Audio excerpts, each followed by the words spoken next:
Nasib sial seorang badut. Naskah monolog karya Agus Nur. Musik riang mengawali pertunjukan. Musik pengiring atraksi badut atau musik sirkus, bisa juga dangdutan, atau mungkin musik atraksi topeng monyet. Aktor yang memainkan monolog ini bisa muncul datu sudah ada di panggung. Ia berpakaian gaya badut, tapi bisa dikombinasikan dengan jas atau pakaian lainnya. Riasannya gaya badut, bisa juga pada awal atraksi ia memakai semacam topeng badut, tapi nanti saat mulai bicara, kemudian melepaskannya. Pertunjukan dimulai dengan atraksi badut itu. Akan menarik bila aktor menguasai atraksi-atraksi badut, seperti memainkan 3 bola atau 3 botol yang dilempar bergantian, atau muncul dengan sepeda roda 1, atau melakukan atraksi hula hoop. Sementara musik membangun suasana riang. Badut itu melakukan atraksi-atraksi kocaknya. Gerakan-gerakan yang dimaksudkan untuk mengundang tawa, gerakan-gerakan slapstick atau lainnya yang kadang konyol. Mungkin gerakan itu tidak mengundang tawa, tapi memunculkan ironi. Sampai badut itu menyadari kalau atraksinya tak menarik perhatian. Ia terdiam, musik berhenti, wajah badut itu makin terlihat kusut. Tak ada yang lebih sial dari seorang yang ingin melucu, tapi sama sekali tak lucu.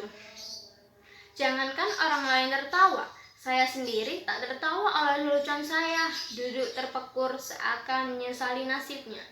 Mungkin kalian menyangka menjadi badut adalah pekerjaan paling gampang, tidak bertingkah kocak, dan orang akan tertawa.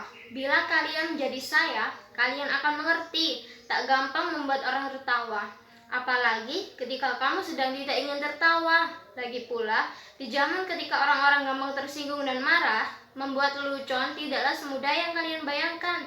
Bisa-bisa karena lelucon, kamu bisa dipidanakan, dianggap menghina dan mencemarkan nama baik.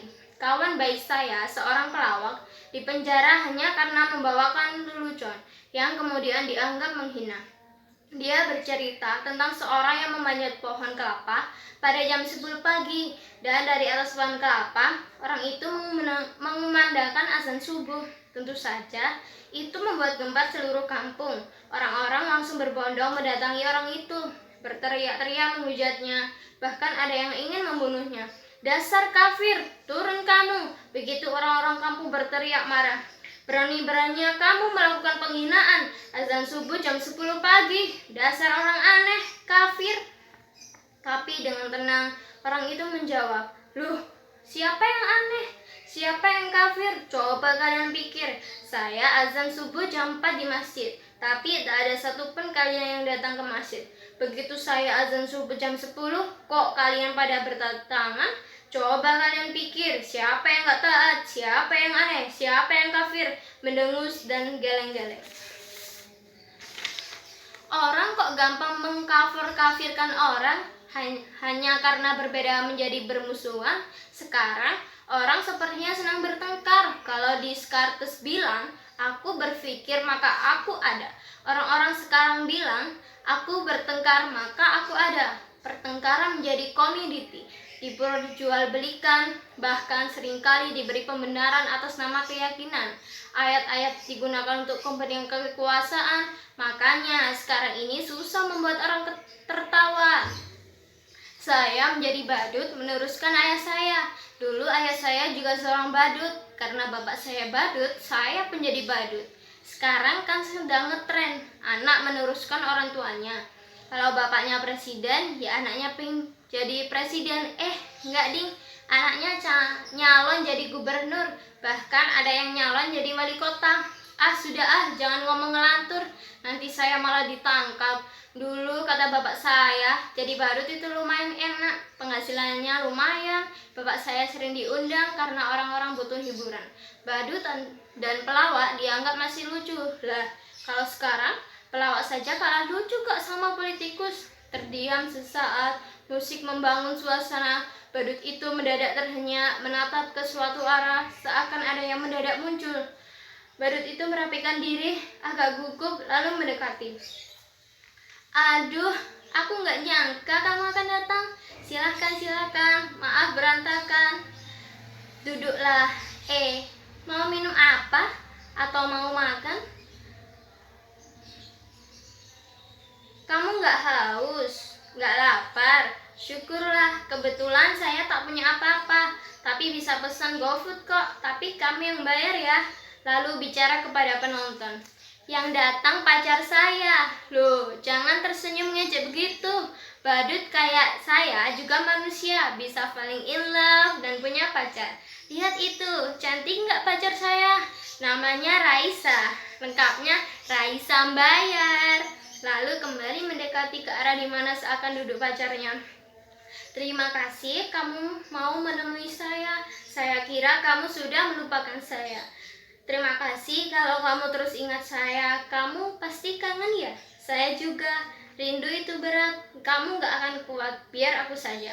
Bergaya malu-malu duduk di kursi panjang itu seakan pacarnya ada di sampingnya. Dan sambil bicara ia pelan-pelan bergeser mendekati pacarnya itu. Aku kira kamu sudah gak mau sama saya. Duduknya bergeser mendekati pacarnya. Katanya kamu punya pacar baru ya? Lebih tampan, lebih kaya. Tapi percayalah, apapun yang terjadi, aku tetap cinta kamu. Sumpah, I love you, I miss you. Makin bergeser mendekat ke ujung kursi. Boleh aku peluk kamu? Boleh aku cium kamu? Dengan gaya malu-malu, ia terus mendekati pacarnya. Hingga tanpa sadar ia sudah di ujung kursi panjang itu. Dan akhirnya terjatuh, tergelimpang dari kursi. Ia menjadi tersadar, celengkukan, dan melihat sekeliling. Memanggil-manggil, Raisa, Raisa, Raisa. Tak ada siapa-siapa, tak ada yang datang. Badut itu langsung murung. Ternyata hanya khayalan saya saja. Gak ada pacar, saya baru jomblo. Coba kalian bayangkan betapa sialnya saya. Sudah jadi badut, jomblo pula. Nasib saya benar-benar ambyar. Percayalah, jadi badut itu berat. Kamu gak akan kuat, biar saya saja. Musik membangun suasana antara romantis dan sedih. Badut itu memandangi wajahnya di cermin, kemudian menangis terisak. Kadang di antara isak tangisnya ia terlihat terkekeh pedih. Sembari nahan isak tangisnya pelan-pelan, badut itu mengganti pakaiannya atau secara teknik ia membuka pakaiannya dan di dalamnya ia sudah memakai pakaian yang lebih rapi. Kini badut itu sudah memakai pakaian yang lebih hercis, seperti telah berubah menjadi orang penting. Ia bergaya dengan pakaian barunya itu dengan gerakan yang tetap serupa badut. Kenapa ia menatap saya seperti itu? Apa ada yang aneh dengan saya? Sudah saya katakan, saya ini orang yang sial, tapi nasib memang aneh. Nasib selalu punya kejutan-kejutan yang tidak pernah saya duga. Kalian lihat penampilan saya, begitu keren dan perlende. Ini saya berpakaian bagus, tapi sebenarnya saya tetaplah seorang badut. Saya sama sekali tak pernah memimpikan ini. Tapi barangkali inilah takdir saya. Suatu hari saya diminta untuk mengisi hiburan pada kampanye partai. Menurut saya, penampilan saya biasa-biasa saja, sama sekali tak lucu. Tapi entah kenapa, semua yang hadir tertawa, terpingkal-pingkal. Saya hanya menjentik-jentikan jari seperti ini. Tapi semua orang tertawa. Saya hanya menggoyang-goyangkan bokong saya. Semua tertawa, bahkan ketika saya hanya berdiri diam, semua orang makin tertawa terbahak. Mereka terhibur dengan penampilan saya yang begitu bodoh dan tolol. Sungguh saya tak pernah merasa setolol saat itu. Lalu, pimpinan partai itu mendatangi saya, menjabat saya, memuji-muji saya, katanya saya adalah sosok yang karismatik. Saya punya bakat untuk disukai semua orang dan itulah kekuatan seorang pemimpin. Ia bilang pada saya, sekarang ini menjadi pemimpin tak perlu cerdas atau pintas. Yang penting disukai banyak orang.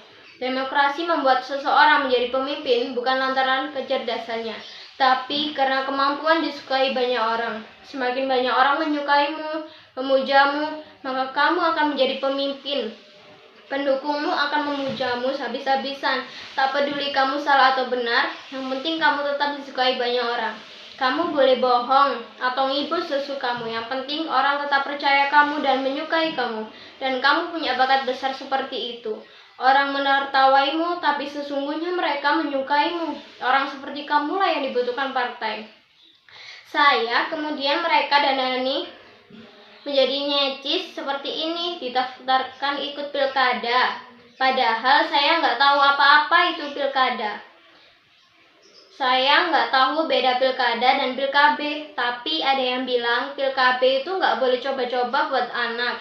Kalau pilkada boleh coba-coba buat anak. Makanya banyak anak pejabat dan pemimpin yang coba-coba ikut pilkada. Saya benar-benar nggak tahu mengapa mereka menyuruh saya ikut pilkada. Padahal ijazah saya pun saya tak punya. Mereka bilang, tenang saja, ijazah bisa dipalsukan. Jangankan ijazah, kebenaran pun bisa dipalsukan. Dan betapa sialnya saya menang pilkada. Barangkali zaman memang sudah gila. Mereka memilih saya karena dianggap menghibur mereka. Saya dianggap orang paling lucu yang bisa membuat hidup mereka bahagia. Ketika saya menjadi badut, saya tak pernah berhasil membuat orang tertawa. Tapi ketika jadi pemimpin, berkali-kali saya membuat orang tertawa. Itulah kenapa saya bilang, betapa sialnya hidup saya. Tiba-tiba terdengar teriakan orang-orang yang bersorai penuh pemujaan. Mereka berteriak-teriak, mengeluh-elukan, hidup pemimpin kita, hidup pemimpin kita, panjang umur pemimpin kita, hidup pemimpin kita, hidup pemimpin kita. Teriakan-teriakan itu terus bergema makin keras dan antusias. Badut itu berdiri di atas meja, memandang sekeliling, bagi melihat jutaan manusia yang mengeluh-elukannya. Betapa sialnya hidup saya. Dulu menjadi badut, menjadi pemimpin pun tetap jadi badut. Badut yang bisa mereka atur, badut yang membuat mereka terhibur. Sungguh saya memang badut yang sial. Percayalah, menjadi badut itu berat, kamu gak akan kuat. Biar para pemimpin saja. Kembali terdengar sorai teriakan-teriakan pemujaan. Hidup pemimpin kita, hidup pemimpin kita. Kita, panjang umur pemimpin kita, hidup pemimpin kita, hidup pemimpin kita. Teriakan-teriakan itu terus bergema makin bertambah keras. Sementara badut itu berdiri dan terkekeh aneh di atas meja. Cahaya perlahan padam. Selesai.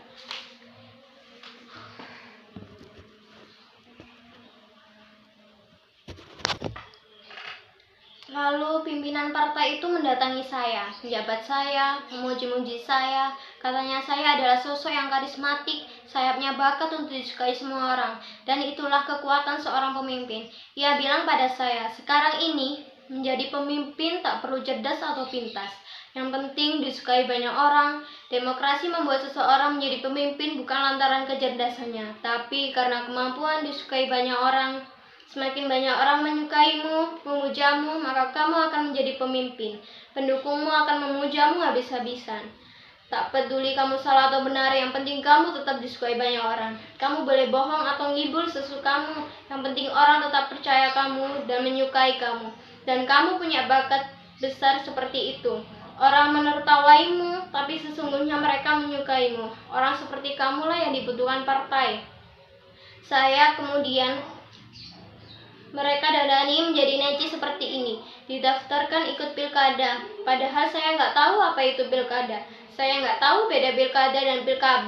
Tapi ada yang bilang pilkab itu nggak boleh coba-coba buat anak. Kalau pilkada boleh coba-coba buat anak. Makanya banyak anak-anak pejabat dan pemimpin yang coba-coba ikut pilkada. Saya benar-benar nggak tahu mengapa mereka menyuruh saya ikut pilkada. Padahal ijazah saya pun tak punya, tapi mereka bilang, tenang saja, ijazah bisa dipalsukan, jangankan ijazah, kebenaran pun bisa dipalsukan. Dan betapa sialnya saya menang pilkada. Barangkali zaman memang sudah gila. Mereka memilih saya karena dianggap bisa menghibur mereka. Saya dianggap orang paling lucu yang bisa membuat hidup mereka bahagia. Ketika saya menjadi badut, saya tak pernah berhasil membuat orang tertawa. Tapi ketika jadi pemimpin, berkali-kali saya membuat orang tertawa. Itulah kenapa saya bilang betapa sialnya hidup saya. Tiba-tiba terdengar teriakan orang yang bersorai-sorai penuh pemujaan. Mereka berteriak-teriak mengeluh-elukan, hidup pemimpin kita, hidup pemimpin kita, panjang umur pemimpin kita, hidup pemimpin kita, hidup pemimpin kita. Teriak-teriakan itu terus bergema makin keras dan antusias. Badut itu berdiri di atas meja, memandang sekeliling, bagai melihat jutaan manusia yang mengeluh-elukannya. Betapa sialnya hidup saya. Dulu menjadi badut, menjadi pemimpin pun tetap jadi badut. Badut yang bisa mereka atur, badut yang membuat mereka terhibur. Sungguh saya memang badut sial. Percayalah, menjadi badut itu berat, kamu gak akan kuat. Biar para pemimpin saja. Kembali terdengar sorak-sorai teriakan-teriakan pemujaan. Hidup pemimpin kita! Hidup pemimpin kita! Panjang umur pemimpin kita! Hidup pemimpin kita! Hidup pemimpin kita! Teriakan-teriakan itu terus bergema makin bertambah keras. Sementara badut itu berdiri dan terkekeh aneh di atas meja.